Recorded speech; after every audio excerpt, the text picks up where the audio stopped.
Señor es bueno para siempre. ¿Cuánto lo crees? ¿Cuánto crees que nuestro Dios es bueno?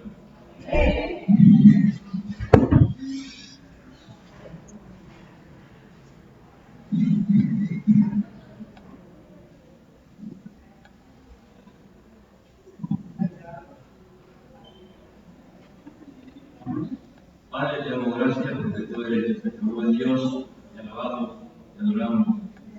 Reconocemos nuestra gran necesidad en nuestra vida de la manifestación de tu Hijo, Jesucristo, Señor.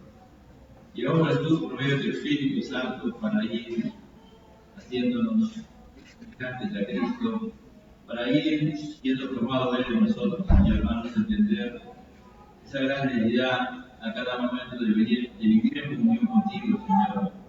Entender tu misericordia, Señor, tu gracia, Padre de la gloria. Porque tú eres un Dios de amor, de misericordia y de bondad. Ahora por medio de santa y bendita palabra. Vamos a Juan 2. No había hablado, no le había pedido ninguna lectura al hermano Valentino. Pero Dios quiere hablar. Prepara todo. El tema realmente es lo que se ha leído. El tema del día de hoy es la paciencia de Dios. La paciencia de Dios. Vamos a Juan capítulo 12, versículo 35. Juan capítulo 12, versículo 35. La paciencia misericordiosa de Dios. Gracias por esta santa palabra. Entonces Jesús le dijo, aún un poco esta luz entre nosotros. Andad entre tanto que tenéis luz, para que no os sorprendan las tinieblas, porque el que anda en tinieblas no sabe a dónde va. Entre tanto que tenéis luz, tenéis la luz, para que seáis hijos de luz. Estas cosas lo Jesús y después hizo todo.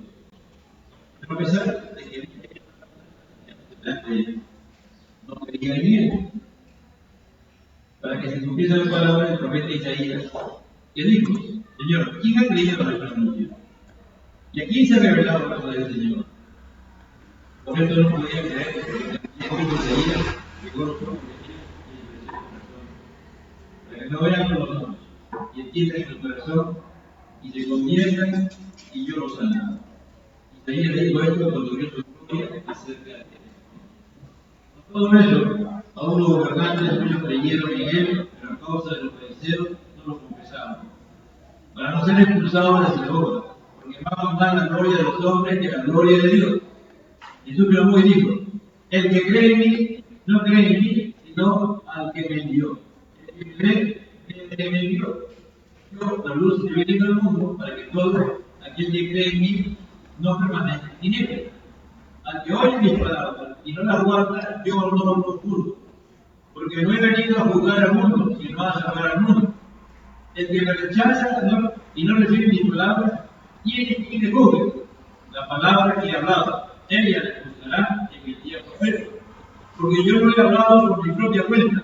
El Padre que me envió, Él me dio mandamiento de lo que he de decir y de lo que he de hablar. Y sé que su mandamiento es vida eterna. Así pues, todo lo que yo hablo, lo hablo como el Padre me lo ha dicho. Todo es así. A partir de este día que hoy vamos a estar predicando,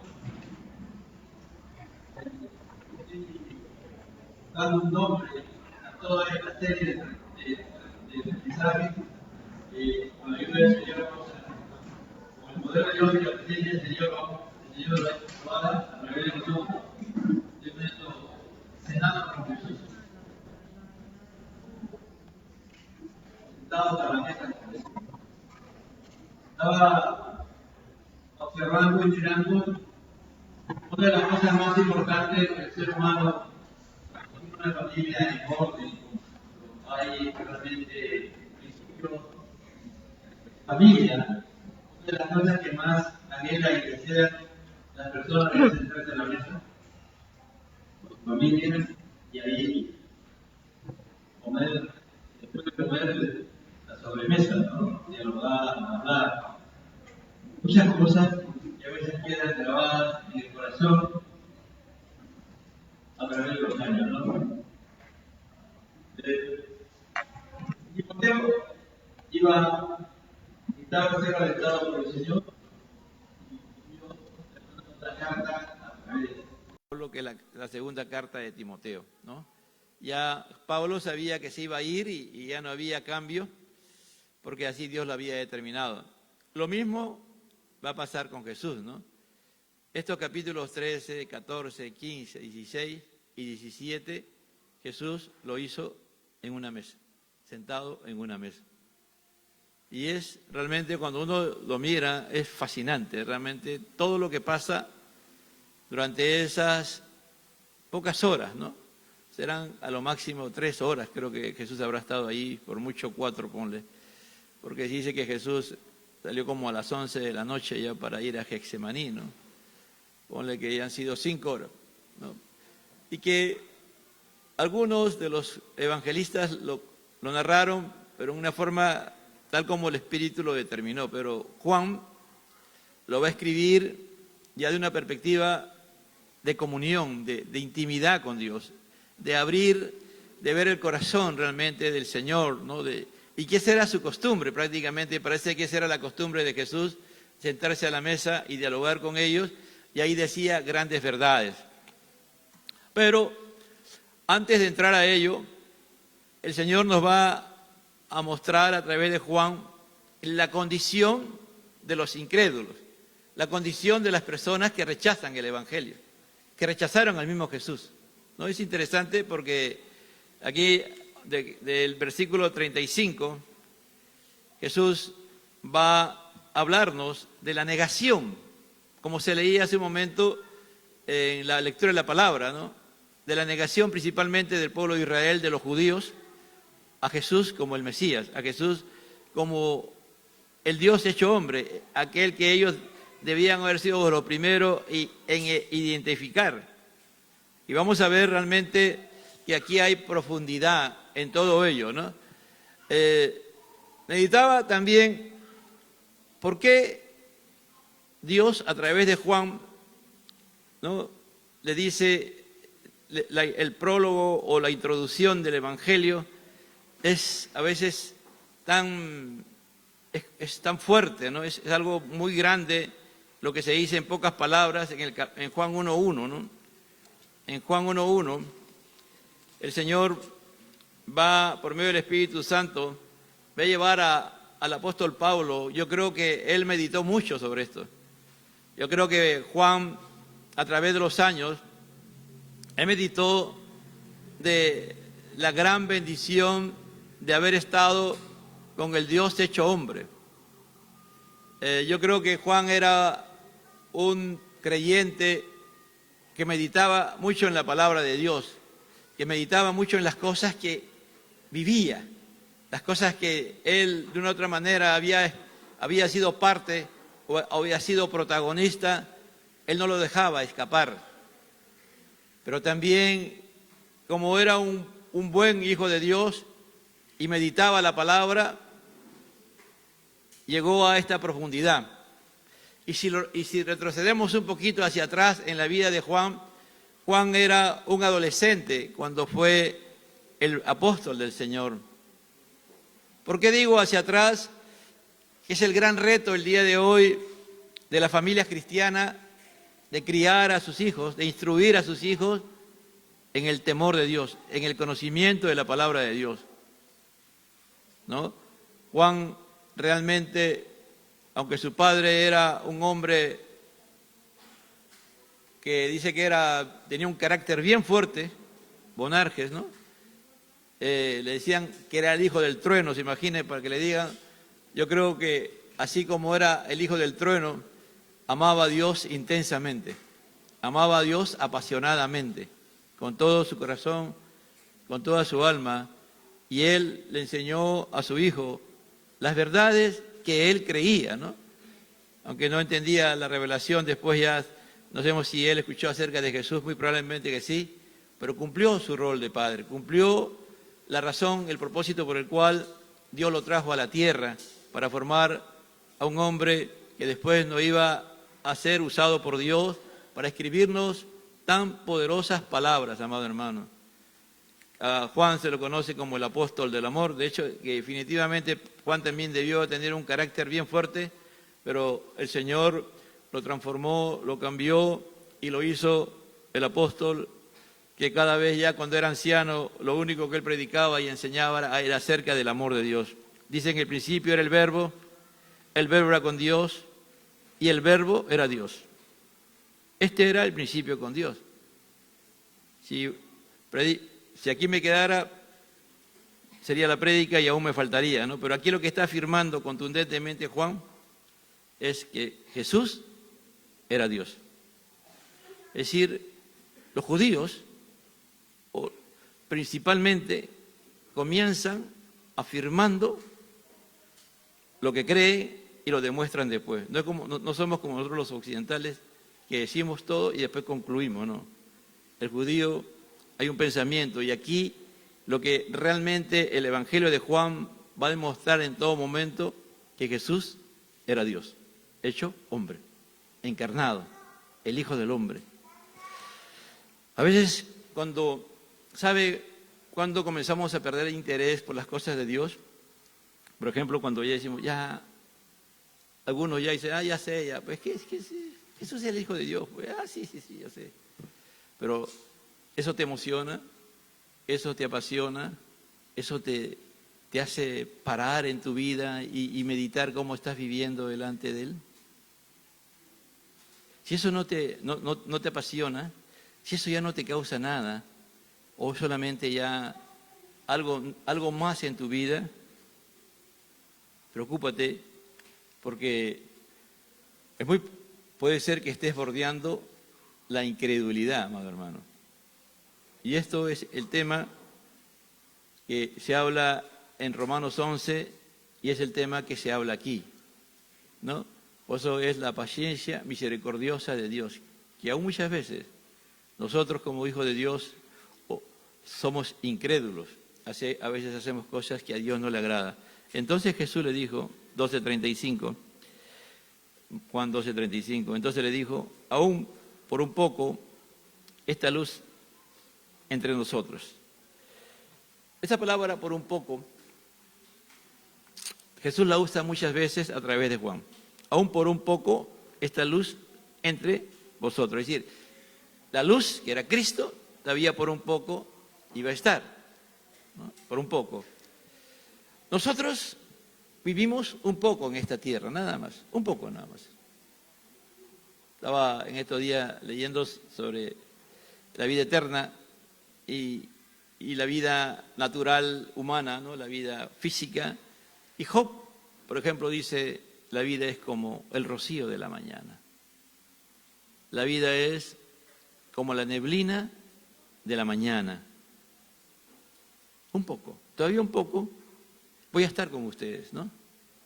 Andad, entre tanto que tengáis luz, es decir, vivan conforme a lo que yo les estoy enseñando, porque yo soy la luz. Síganme a mí, venid en pos de mí, yo os haré pescadores de hombres. El que quiere venir en pos de mí, niéguese a sí mismo, tome su cruz y sígame. ¿Cuál era el plan del Señor? Hacerlos discípulos, hacerlos seguidores de Él. Juan va a decir, el que permanece en Él debe andar como Él anduvo, ¿no? Para que no os sorprendan las tinieblas. Es decir, mientras haya luz, vivir en la luz. Para que cuando lleguen las tinieblas, que serán los tiempos postreros, no te sorprendas, como estamos viviendo el día de hoy. Porque el que anda en tinieblas no sabe a dónde va. La luz es Cristo, tú sabes a dónde vas. Por eso que Jesús dijo que, muéstranos al Padre. Y Jesús dijo, ¿pero qué? ¿Ustedes, hace tiempo que estoy con ustedes y no conocen al Padre? Porque el que anda en tinieblas no sabe a dónde va. Este mundo cree que va a muchos lugares y no va a ningún sitio, hermano. Este mundo está viviendo en tinieblas. Y las tinieblas cada vez son más grandes y van a ser más grandes en la medida en que nosotros no seamos luz. Si queremos que haya menos tinieblas en este mundo, nosotros tenemos que ser luz, muchas más luces, ¿no? Ahora ya viene en estos días de Navidad, de aquí 15 días, ya la gente sus casas la van a alumbrar con luces, se llenan de luces las casas, se acaba la Navidad y se fue la luz. Pero nosotros somos luz, pero estamos alumbrando como luz.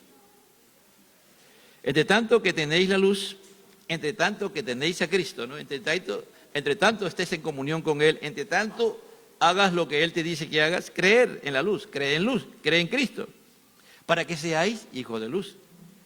¿Cómo habla, no? Aquí está hablando Juan, a través de los años, ponle 60 años meditando esta palabra, podía hablar con esta libertad, ¿no?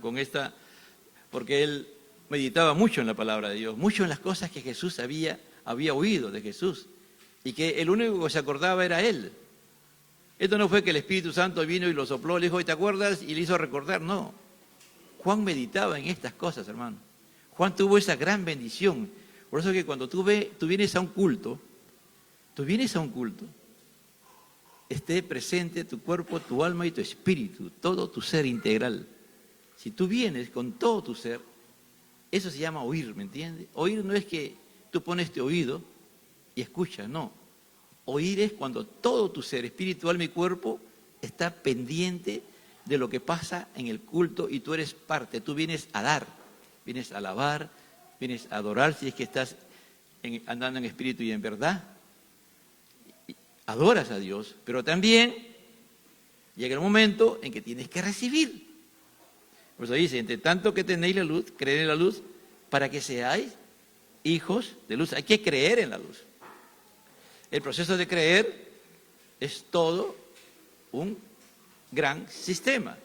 Y uno de los temas principales de Juan, si usted lee el Evangelio de Juan, es el del creer.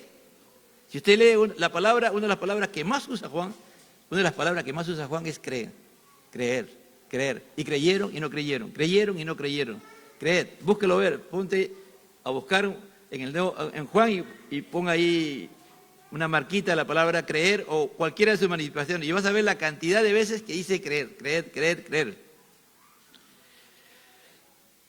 Estas cosas habló Jesús y se fue y se ocultó de ellos. Jesús todavía no está en el aposento alto. Jesús, han venido unos griegos, gentiles, y han preguntado por Jesús, ¿no? Y cuando Jesús se entera de que estos griegos han llegado, dice, mi hora ha llegado. Ya llegó mi hora. Y comienza a decir estas cosas, pero hasta aquí, hasta el versículo 36. A partir de lo que va a decir para adelante, eso Juan lo coloca ahí, porque Juan, guiado por el Espíritu Santo, considera que estas partes son importantes, porque él está hablando de creer. Jesús está hablando de creer. Y el gran problema es que los judíos no creían, los israelitas no creían, y muchos de nosotros no creemos, ¿me entiendes?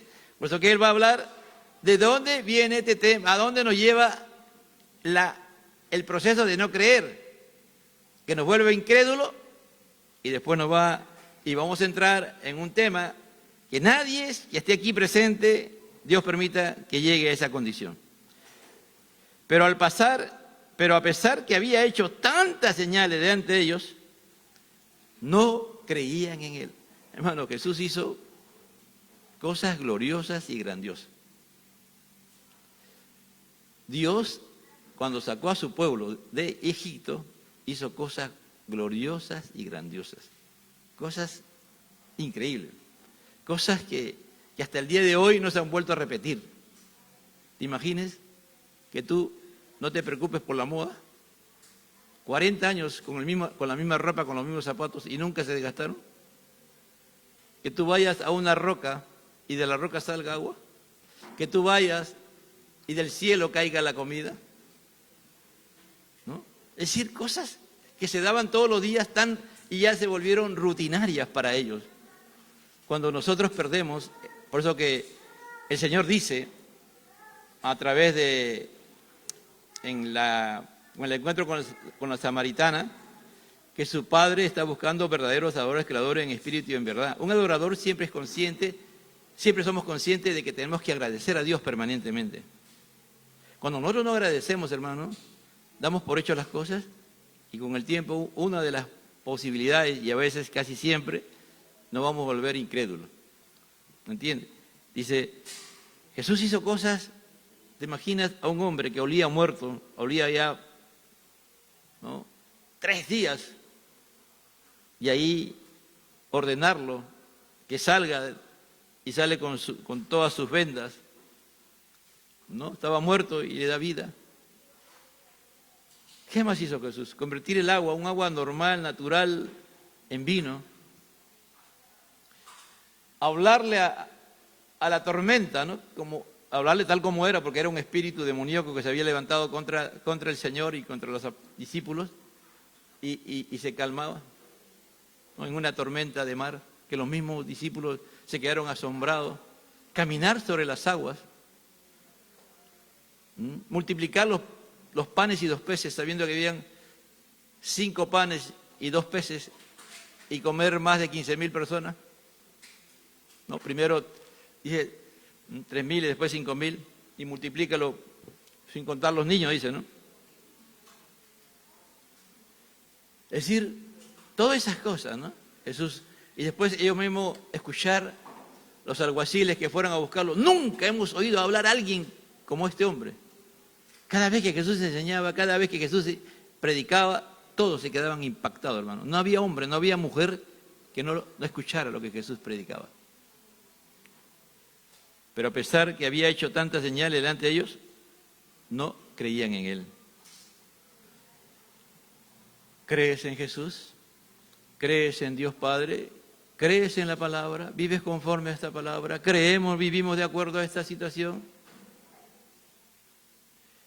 Mira, el tema es la paciencia misericordiosa de Dios. Yo en estos días ayer me tocó orar por las familias en el Medio Oriente, ¿no? Y cuando uno mira, ¿no?, si yo miro al lado de las personas que están motivando a irse contra los judíos, sacan fotos, sacan videos de niños, ¿no? De niños gritando, llorando y cuantas cosas más, ¿no? Y eso mueve la conciencia de la humanidad. Benjamín Netanyahu ha publicado las fotos de los niños, de la forma como los han matado, ¿no? Como los han matado, ahí está. Solamente que lo han censurado y no lo han publicado, pero él lo publicó, ¿no? El gobierno de Israel publicó la manera como habían matado a esa gente, a los más de 40 niños, bebés, algunos de ellos, lo habían masacrado. Eso no lo hacen propaganda. Pero cuando uno va a la palabra de Dios, por ejemplo, en Éxodo 17, el pueblo de Israel estaba marchando ya hacia la tierra prometida y salen los amalecitas y se le enfrentan y matan a algunos judíos, algunos israelitas, y Dios presenta batalla. Josué, ahí sale a relucir Josué y al final vence el Señor, ¿no? Fue una victoria poderosa de Dios, pero Dios le dio una sentencia a los amalecitas que si no se arrepentían, Él los iba a destruir. Los iba a destruir, le dijo, ¿no? Así se lo dijo Dios. Pasaron los años, hermano, pasaron como 600 años aproximadamente casi. Y cuando Saúl fue rey, Dios le dijo, anda, ataca a los amalecitas y no quede nadie es vivo, nadie. Primero de Samuel 15, del 1 al 3, ¿no? Dijo, nadie quede vivo. Todos tienen que morir, aún hasta los niños que están lactando. Las madres, los niños, nada, no me dejas a ninguno vivo. Ni animales, no quiero nada. No quiero nada de los amalecitas. Se lo voy a leer mejor, hermano, para entender esta parte ya de la paciencia misericordiosa de Dios. Porque a veces miramos lo negativo, pero no miramos la misericordia de Dios, la oportunidad que Dios da al hombre. Dice, 1 Samuel 15:1, después Samuel dijo a Saúl, Jehová me envió a que te ungiese por rey sobre su pueblo Israel, ahora pues esté atento a las palabras de Jehová. Así ha dicho Jehová de los ejércitos: yo castigaré lo que hizo Amalec a Israel al oponerse en el camino cuando subía a Egipto. Ve pues y hiere a Amalec y destruye todo lo que tiene, y no te apiades de él. Mata hombres, mujeres, niños y aún a lo de pecho, vacas, ovejas, camellos y asnos. La gente agarra esto y ataca al cristianismo, ataca todo, ¿no? Todo. Es uno de los temas favoritos cuando quieren atacar a los principios de la palabra de Dios. Pero, ¿cuántos años le dio Dios de oportunidad a los amalecitas? Para que se arrepintieran, para que tuvieran en cuenta lo que habían hecho. Porque Dios le hablaba a ellos. Hasta que llegó la hora y el día del castigo de Dios. Todos esos años, toda esa cantidad de años que fueron cientos de años, esa es la misericordia de Dios, ¿me entiende? Que Dios le da oportunidad.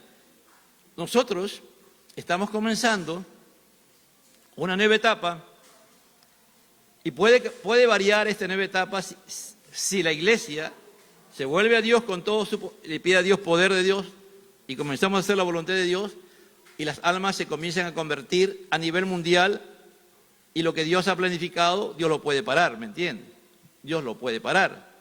Ahorita estamos viviendo todavía la misericordia de Dios, pero ya hay algunos tics que están pasando por aquí y por allá, porque ya Dios ha comenzado a actuar en algunos sitios, a mostrar su ira, ¿no? Entonces, aquí, ¿por qué? Porque nos volvemos incrédulos, hermanos. Porque tú y yo nos podemos volver incrédulos, aún siendo cristianos. Dice que la fe viene por el oír y el oír por la palabra de Dios. Si tú y yo no oímos la palabra de Dios, no vamos a creer en la palabra. No vamos a tener fe, no vamos a tener confianza en Dios. Y dije hace un momento que para oír, tú y yo tenemos que ponernos nuestro ser integral, espiritual, mi cuerpo, ahí, en lo que estamos leyendo, en lo que estamos escudriñando, en lo que estamos memorizando, en lo que estamos meditando. Porque todo ese es el proceso, ¿no? Primero leo y después, Señor, yo quiero oír tu palabra y tú mismo te dispones a oír, ya estás oyendo. Después de que oyes, vas a tratar de memorizar o de tener los conceptos claros de lo que estás leyendo. Y después de que memorizas, meditas en lo que estás. ¿Cuál es el propósito? De que se quede en tu mente. Pero ahí es donde ya tenemos que pedir la intervención de Dios, para que Él nos haga entender su palabra, ¿me entiende? Y es la parte más difícil, que no la podemos hacer nosotros, es entender su palabra. Por eso que Pablo le ora a la iglesia de Éfeso y le pide a Dios que le abra los ojos del entendimiento, que podamos entender su palabra. Tú puedes comprender, pero entender no, por ti mismo, no podemos. El entender es una obra del Espíritu Santo, ¿me entiende? El entender la palabra de Dios es obra del Espíritu Santo. Tenemos que pedir al Espíritu Santo que nos haga entender su palabra. Es fundamental, amado hermano. Eso es vital. Y cuando tú y yo entendemos la palabra, ahí tenemos que pedirle al Señor que nos dé, que podamos valorar y guardar en nuestro corazón. Dice, en mi corazón he guardado. Guarda, siempre la palabra guarda, está en todo el Antiguo Testamento. Guardar. Pero tiene que ver este proceso. Porque yo tengo que creer, ¿me entiende? Cuando ya hago, ya entiendo y guardo, es que estoy creyendo. Ya tengo fe. Nadie me lo puede quitar, esta palabra, salvo que yo renuncie a mi fe y deje que Satanás entre a mi mente, entre y me robe toda la palabra y me saque la palabra, como dice en la famosa parábola del sembrador, porque la persona dice que entra el enemigo y saca la palabra y se la lleva. Lo primero que él va a hacer, lo primero que el enemigo hace en nuestras vidas, amado hermano, es quitarnos la palabra. Es que tú y yo no le demos importancia a la palabra. ¿Por qué cree que aquí Jesús está diciendo esto? No está hablando un hombre, está hablando Jesús. y no creían en él, para que se cumpliese la palabra del profeta Isaías que dijo: Señor, ¿quién ha creído a nuestro anuncio? ¿A quién se le ha revelado el brazo del Señor? ¿Quién ha creído a nuestro anuncio? Señor, hace una pregunta Isaías, ¿no? Isaías era un tremendo predicador y él tuvo este conflicto también como lo tuvo Jesús. Señor, ¿quién ha creído nuestro anuncio? Son pocos. ¿Qué se leía hace un momento? Que es un remanente, ¿no es cierto? En el capítulo 11 de Romanos, que es un remanente y es un remanente es un grupo pequeño, amado hermano.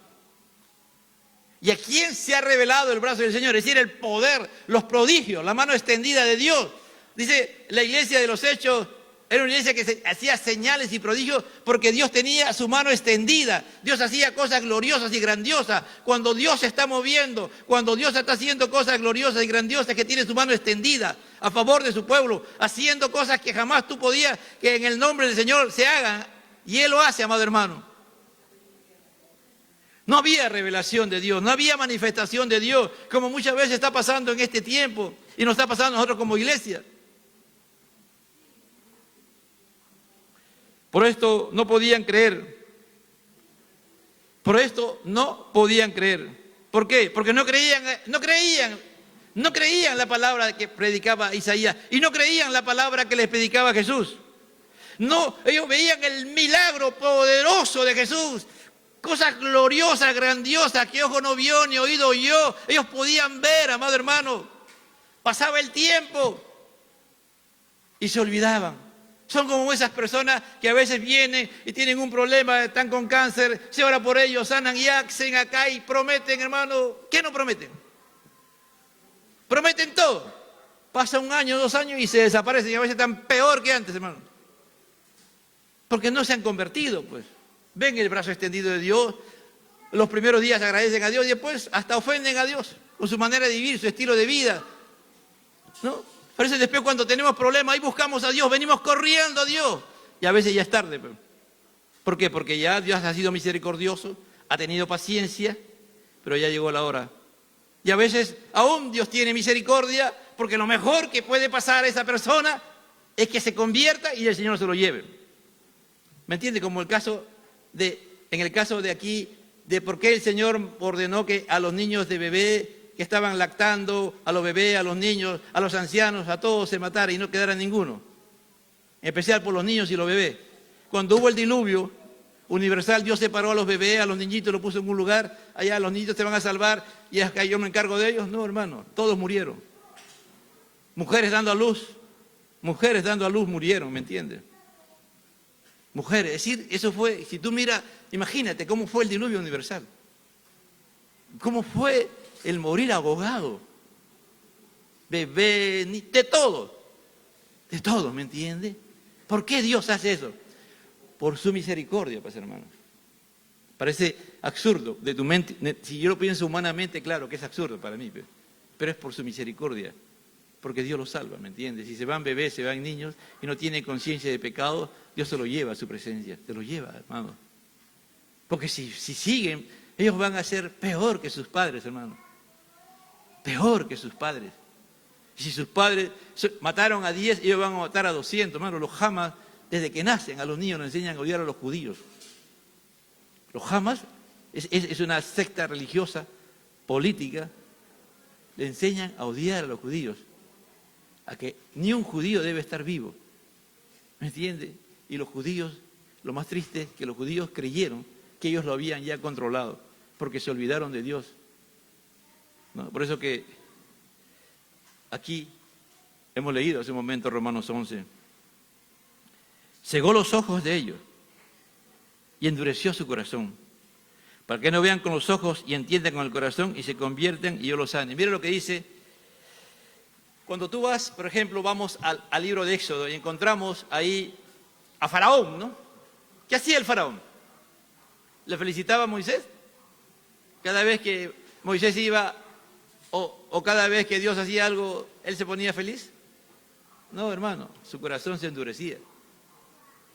Su corazón se endurecía. Allá hay gente que tú le hablas a veces de Cristo. Le hablas. Y llega un momento en que ya su corazón está duro, como una piedra. Antes a esas personas, a muchas de esas personas, Dios ha tenido misericordia de ellos y ha hecho cosas con ellos. ¿Me entiende? A veces, como digo, los ha sanado, le han pedido trabajo, Dios le ha dado trabajo, le ha pedido casa, Dios le ha dado casa, han tenido hambre, no había quien le dé y por ahí Dios ha provisto personas que le den de comer. ¿Me entiende? Esa es misericordia de Dios. Bueno, nada de lo que sucede, nada de lo que sucede en esta existencia está fuera del control de Dios. Dios tiene absoluto control de todos los casi 8.000 millones de habitantes que tiene esta tierra. Dios tiene cuidado de cada uno de ellos. El control total y absoluto. Nada de lo que usted acontece está fuera de su soberanía, de su control. Mucha gente es bendecida por Dios y son conscientes de que son bendecidos por Dios. De lo que tienen es por causa de Dios. Pero comienzan a hacer cosas que van en contra de Dios. Y Dios les sigue hablando. Y Dios les sigue hablando. Y Dios les sigue hablando. Bueno, ¿te imaginas? Si tú eres padre, ves que tu hijo se porta mal, una vez, 2 veces, le dices, hijo, no hagas eso, le explica, mira, esto no es bueno que tú hagas esto. ¿Y por qué? Porque esto te puede pasar. Una vez, 2 veces, 3 veces, 4 veces, 5 veces, 7 veces, 8 veces, 9 veces, 10 veces, hasta que ya dice, ya, se acabó. A castigarlo. ¿Tú estás mal? ¿Quién está mal? ¿Quién se endureció? ¿Tú o el niño? ¿O tu hijo? Tu hijo. Se endureció. ¿Me entiendes? Ese es endurecimiento de corazón, por ejemplo. Que tú le hablas, hasta que llega y después, mi papá es malo. Dios es malo. Así dice la gente, ¿no? Dios es malo, ¿cómo es posible que le pase esto a estas personas? Por eso, pues, por eso que Dios tiene que endurecer el corazón de esas personas y cegarle los ojos. Es decir, que la palabra, lo que he dicho hace un momento, esa descripción de que lleguen a entender y que se apropien de esa palabra y después sea parte de ellos. Porque si ellos pronuncian ciertas palabras, y esas palabras son promesas de Dios y que Dios tiene que cumplirla, ¿me entiende? Dios tiene que cumplirla. Por eso que Dios agarra y ¡pum!, interviene antes. Y les impide a ellos, porque van a seguir en esa condición, no van a cambiar, les endurece el corazón, la mente, ¿me entiende? La mente, y los ojos, la luz, para que no vean su condición de pecado, porque el Espíritu Santo nos convence de pecado, justicia y juicio. Porque ellos van a seguir en esa condición, no van a cambiar, ¿me entiende? Es duro, hermano. No es que Dios agarra, como algunos dicen, no, Dios ya sabe quiénes van a ser los malos y quiénes van a ser los buenos. No, hermano. Así no es. Los hombres decidimos vivir en el camino del mal. Por nosotros mismos. Dios está ahí, mostrándonos su misericordia. Dios nos está mostrando su amor. Dios nos está mostrando su bondad. Dios nos está mostrando su gracia. Los medios de la gracia, hermano. Aquí está. ¿Ha cambiado algo? Las medios de la gracia se dan, hermano. La gracia común. Dios está ahí, actuando cada día. Él se encarga de que haya mañana, que haya día y noche, que haya día y noche. Que la tierra siga produciendo. Dios se encarga. Ahora, llega un momento que también Él agarra y hace que la tierra no produzca. Sencillamente, ¿qué hace? No llueve, pero nada más. Sencillamente lo que hace Dios, no hay lluvia sobre este lugar. ¿Por qué? Porque me han ofendido. La tierra está llena de maldad, está llena de pecado. Los que viven en esa tierra son personas con corazones endurecidos. Que yo los amo, les he mostrado mi amor, misericordia, mi bondad por años y años y años. Como los cananeos. Bueno, Dios les dio oportunidad a los cananeos. Cuando la primera vez le dijo a Abraham, yo te voy a mandar a Canaán, para que ese pueblo, es un pueblo malvado. Mire, ¿cuántos años pasaron para que los israelitas tomaran Canaán? Años. Casi 800 años. Es decir, les dio esa oportunidad para que los cananeos se arrepintieran y volvieran a hacer las cosas correctas. Porque por eso Pablo en el capítulo 1 de Romanos nos demuestra que la misma creación habla de Dios. Por eso que el salmista en el Salmo 19, los cielos cuentan la gloria de Dios. Es decir, la misma creación nos demuestra que Dios existe. y hay una armonía. Cuando tú ves, entonces si el hombre ve que hay armonía, entonces el hombre también sabe que tiene que tener armonía en las cosas que hace. Por eso usted no ve a veces esos descubrimientos que hacen. Oh, mira, hace 2000, 3000 años, mira, las construcciones, todo el orden que había. Es Dios, pues, hermano. Que el hombre mira que hay un orden en la creación y el hombre imita y comienza a hacer el orden. Y viven de acuerdo a esa armonía. Entonces dice, por eso que Dios, a esta gente malvada, que ya decide pecar por sí mismo, como, ¿qué le dijo Dios? El ejemplo, el primero de todos. Dios lo vio mal a Caín y le dijo, ya, que haga lo que quiera. No, se le acercó y le habló, amado hermano, de su amor. ¿Qué te pasa, Caín? ¿Por qué estás así?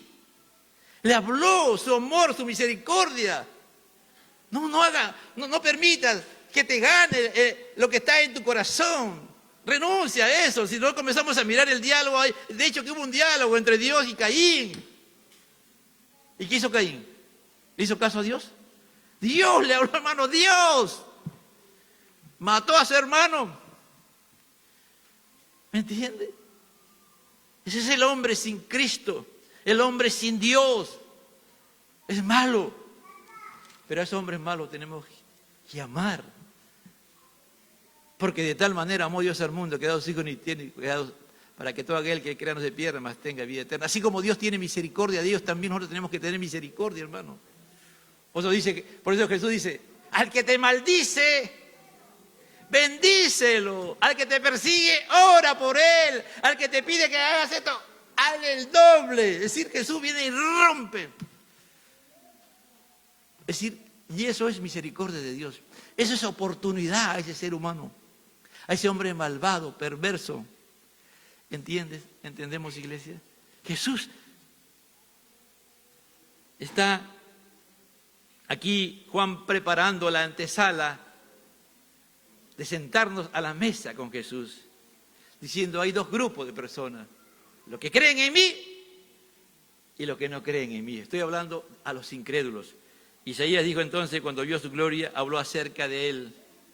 Es decir, ¿qué gloria vio Isaías? La cruz, hermano. La cruz. Cuando tú vas a Isaías 53:1, nada más. Isaías tuvo esa gran bendición de Dios, un hombre que amó tanto, apasionadamente, un hombre que vivió en la misericordia de Dios, que vivió en la gracia de Dios, que vio la gloria de Dios. Él vio la gloria de Dios. No solamente sentado en un trono alto y sublime, Dios lo trasladó y lo trajo a Getsemaní, donde Jesús murió por los pecadores. ¿Quién ha creído a nuestro anuncio? ¿Y sobre quién se ha manifestado el brazo de Jehová? Mire, lo mismo que dijo Jesús, Él lo dice. Jesús toma sus palabras. Y aquí nos narra Isaías, mire, le está diciendo a ellos, a los judíos, ustedes conocen esta porción. Bueno, los judíos sabían de memoria el Antiguo Testamento. Habían judíos que sabían de memoria, lo tenían en su mente la palabra. Con todo eso, aún los gobernantes, muchos creyeron en él, pero mire, hay lo que Dios endurece el corazón y ciega los ojos, el corazón espiritual y los ojos espirituales. Y hay aquellos que creen, y todo aún de los gobernantes, muchos creyeron en él, pero a causa de los fariseos no lo confesaban, para que no fueran expulsados de la sinagoga. Este es fuerte, ¿eh? Por su posición, ¿no? ¿Cómo yo voy a aceptar? No me conviene, porque amaban más la gloria de los hombres que la gloria de Dios. Ellos entendían, había un grupo que entendía, pero preferían tener en la posición que confesar a Jesús. Por eso que encontramos a Nicodemo, por eso que a Nicodemo le costó. A Nicodemo le costó aceptar a Cristo, pero cuando lo hizo radicalmente, ¿no? ¿Qué hizo Nicodemo? Llevó de las especias, ¿no? Para ungir el cuerpo del Señor. Ahí ya no le importó nada. Perdió un montón en la posición de los gobernantes, pero Dios se glorificó en su vida. De repente aquí podemos estar creyendo, pero no confesamos al Señor. No lo declaramos, ni siquiera en nuestro hogar. Nadie sabe que somos cristianos. Nadie. ¿Por qué? Porque no me conviene perder los privilegios que tengo en el trabajo, en el colegio, en la universidad, en donde estoy, en el barrio. No, yo soy una persona importante. Y si yo declaro que soy cristiano, pierdo todo. Mejor no lo hago. Si tú eres ese tipo de persona, no crees. Eres un incrédulo para Jesús. Estás ofendiendo su nombre. Eso es lo que Jesús, ¿no?, está diciendo. Jesús clamó y dijo: el que cree en mí, no cree en mí, sino en el que me envió. Acá viene ya, ¿no? El que cree en mí, yo les he mostrado. Yo soy la palabra, yo soy el Logos hecho carne. Ustedes creen en mí. Si ustedes creen en mí, creen en el que envió. Y el que me ve, ve al que me envió. Creer y ver. Yo, la luz, he venido al mundo para que todo aquel que cree en mí no permanezca en tinieblas. Hace un momento hablaba de las tinieblas y ahora le dice, ¿cuál es la forma? Podemos estar en este mundo, pero no andar en tinieblas. Para no andar en tinieblas tenemos que creer en el Señor y tenemos que seguir al Señor, creer que todo lo que Jesús ha dicho en su palabra es verdad. Y esa palabra, dice, sin permanecer en mi palabra, seréis verdaderamente libre y conoceréis la verdad y la verdad os hará libre, va a decir Juan 8:37. El que me rechaza y no recibe mis palabras, tiene quien le juzgue. La palabra que he hablado, ella la juzgará en el día postrero. Al que oye mis palabras y no las guarda, no lo juzgo, porque no he venido al mundo a juzgar, sino a salvar al mundo. Jesús va a juzgar, pero en el trono blanco. Él vino semejante a hombre, sometido al Padre, en obediencia suprema al Padre. Todo lo que Jesús hacía era conforme a la voluntad del Padre. Todo. Nada de lo que Jesús hizo lo hizo por sí mismo. Nada, absolutamente nada, amado. Este es algo importante. A veces pensamos que Jesús hizo algunas cosas por sí mismo. El Hijo del Hombre, cuando estuvo en la tierra, todo, él dependía de su Padre, totalmente. Por eso que la comunión con el Padre era tan importante. La unidad entre el Hijo y el Padre era tan importante y trascendental. Y esa es una de las grandes batallas que nosotros tenemos que librar todos los días para tener esa comunión con Dios. El día que comenzamos a andar en comunión con Dios y andamos en armonía con Él y caminamos de la mano de Él, es ahí donde estamos haciendo la voluntad de Dios y vamos a ver la gloria de Dios en nuestra vida. Vamos a ver la manifestación de Dios siempre, amado hermano. Pero esa es la batalla. Siempre tenemos agendas que a veces son buenas y a veces hasta nosotros mismos nos engañamos y decimos, no, esto es importante. No, lo más importante en nuestra vida es andar en comunión con Dios. No podemos salir, amado hermano, a hacer nada si primero no estamos en comunión con Dios. No podemos estar en este mundo si no vamos a estar igual con ellos en las tinieblas. Pero si vamos y tenemos comunión con Él y permanecemos en comunión con Él, somos luz, amados, somos puerta de salvación. A través de nosotros las vidas se convertirán, se transformarán, serán transformadas. No, tú no lo vas a transformar, el Señor lo va a transformar, porque tú eres luz y crees en el Señor y vives conforme a ello. Tienes el poder de Dios, tienes la presencia de Dios en tu vida. Por eso que es tan fuerte. Por eso que el día de hoy, ¿no? A veces si yo retrocedo 40 años atrás, hermano, había tiempo para todo. De verdad. Ahora no hay tiempo para nada. Estamos tan apurados, vivimos tan apurados, ¿no? Por eso que Dios a través de Daniel profetizó que la ciencia iba a aumentar y los hombres correrían de aquí para allá. No teníamos tiempo, hermano, de verdad. Tenemos tantas agendas, tantas cosas, pero al final llegamos y nos sentamos y comemos un arroz con huevo frito. ¿No? Igual, al final tenemos que dormir, pero estamos tan afanados, ¿no? Y hemos perdido, de verdad. Antes yo podía trabajar, llegaba a las 8 de la mañana y salía a las 5 de la tarde, cuando no tenía problemas de trabajo. Y llegaba a mi casa a la hora, ¿no? Uno ya sabía, ¿no? La gente ya sabía. Había gente que antes, al mediodía, descansaba 2 horas. Hay personas, hermano, que al mediodía paraban a las 12 del día hasta las 2 de la tarde y se iban a su casa a comer y volvían normalmente, normal. Nadie estaba parado por exportar, por ganar, por tener carro de último modelo, casa. No, hermano, la gente era humilde y vivía feliz.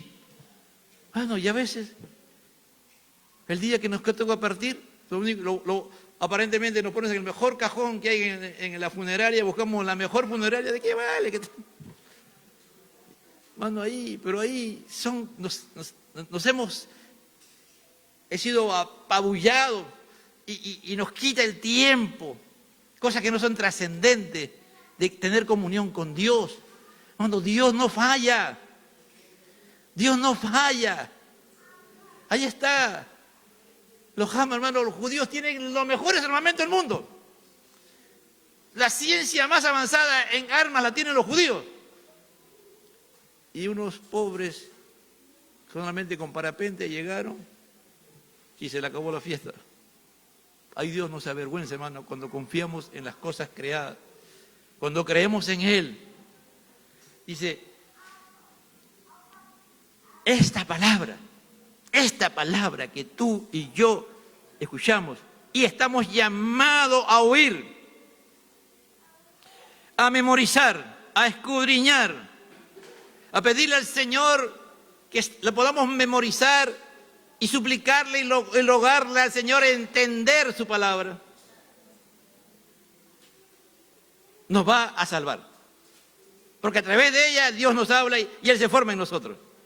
Pero si tú y yo escuchamos, oímos y no lo hacemos, estas son las palabras que nos van a juzgar. Con estas palabras mismas el Señor va a sacar en el día del juicio, y esas palabras son las que nos van a juzgar en el día del trono blanco. Ese día sí Jesús va a estar ahí juzgándonos. Porque ahí dice, porque yo no he hablado por mi propia cuenta. El Padre que me envió, Él me dio mandamiento de lo que he de decir y de lo que he de hablar. Mi Padre me dijo qué tenía que decir y qué tenía que hablar. Qué tenía que predicar y qué tenía que hablar. Por eso que Jesús, hermano, Jesús oraba. Mientras estaba hablando con las personas, Él estaba orando y las palabras eran de Dios que Él les decía, de su Padre. Las palabras que predicaba, las palabras que hablaba, todas las cosas que Jesús. Y sé que su mandamiento es vida eterna. Es decir, todo lo que Jesús me manda hacer, yo tengo que hacerlo. Ahora, Dios no me deja solo. Dios no me deja solo. Por eso hablábamos de la gracia ahí, ¿no? Ahí como que hay un trabalengua ahí con Pablo en Romanos 11. La gracia, hermano. La gracia de Dios hace posible que tú y yo podamos cumplir los mandamientos de Dios. Porque Dios nos da todo lo que tú y yo necesitamos para poder vivir conforme a la palabra de Dios, conforme a la voluntad de Dios. Porque vivir nosotros naturalmente es imposible. Por eso Jesús le dijo a Nicodemo, tienes que nacer de nuevo, tienes que nacer del agua, tienes que nacer del Espíritu. El poder del Espíritu Santo viene sobre nosotros y nos da poder para poder vivir y cumplir los mandamientos, amado hermano.